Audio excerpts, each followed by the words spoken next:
2 dekada ng itlogan na paborito dito sa Marilao. Tara, yung mga kanus, alam niyo ba ang nalaman ko? Kami napadpad dito sa Sandico Road sa Ibayo, Marilao, malapit sa tulay sa Ibayo upang mag-food trip sa itlogan. Madalas makikita mo ang mga vendor ng kwek-kwek ay sa mga tabing kalsada at kanto mo lang makikita. Pero walang dining. Pero dito ay may sarili silang dining area dahil ganun kalakas ang kanilang itlogan. Ako si Miriam Mercedes, may-ari ng itlogan sa Ibayo. Nag-start kami 2004 o 2005 siguro yun.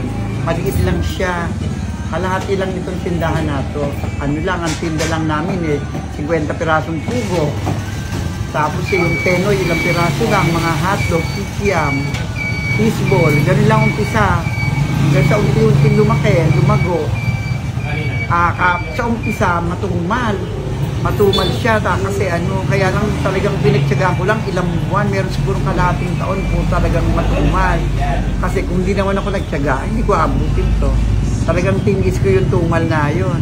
Unti-unti namin natutunan kung paano paggawa ng sauce. Hanggang sa lumakas na siya.